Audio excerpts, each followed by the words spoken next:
তো hello guys, তো দেখো আজকে সানডে বাজারে রান্না করছি। কি রান্না করছি সেটাই তোমাদের একটু দেখানোর চেষ্টা করছি।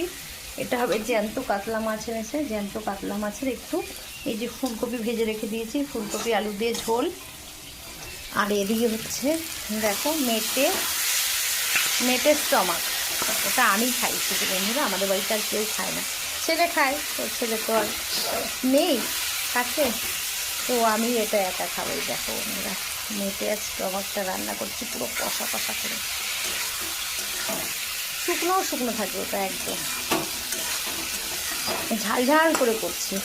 তো এটা খেতে কে কে পছন্দ করে, কারা কারা ভালোবাসে? নিশ্চয়ই অনেকেই ভালোবাসে, আবার অনেকে ভালোবাসে না, কিন্তু এটা খেতে মাংসর থেকে বেশি স্বাদ, বুঝেছো? স্টমাক আর মেটেটা খুব ভালো লাগে খেতে। আর এইদিকে বসিয়েছি যে মাছটা হালকা মাখা মাখা কপি আলু দিয়ে ঝোল করব আজকে দুপুরের এই মেনু। আর একটু টমেটো নিয়েছি, টমেটো দুটো টমেটো চাটনি করে দেবো, কারণ মা দুজনা খাবে, ওরা মা ছেলেতে। আমিও তো চাটনি ফাটনি খাই না, মিষ্টি জিনিসটা আমি একটু কম খাই। ওরা মা খায় না, মা টক টক চাটনি, মাঠটা তুলে রাখবো, মাঠটা তুলে রাখি সুগার ফ্রি দিয়ে, একটা সুগার ফ্রি দিয়ে একটা দুটো মাঠটা তুলে রাখি, আর বাকিটা চিনি দিয়ে হবে। তো দেখো তো বন্ধুরা আমার তরকারিটা কেমন হচ্ছে, স্টমাকের তরকারিটা। কে কে ভালো খাও, তাহলে আমি বুঝবো যে না আমার দলে তোমরা আছো।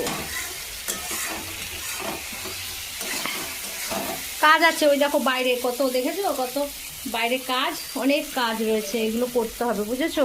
তাড়াতাড়ি রান্নাটা সেরে নিচ্ছি, আজকে একদম সময় নেই, সময় পাবো না। আজকে একটু কাজে হেল্প করতে হবে বাড়ির লোককে কাজে, ওই কাজে বড় বড় ক্যালেন্ডার দেখেছো, ওই ক্যালেন্ডারের কাজে একটু হেল্প করতে হবে। তার ডেকে নিয়ে আসলো ওই দেখো একজনকে।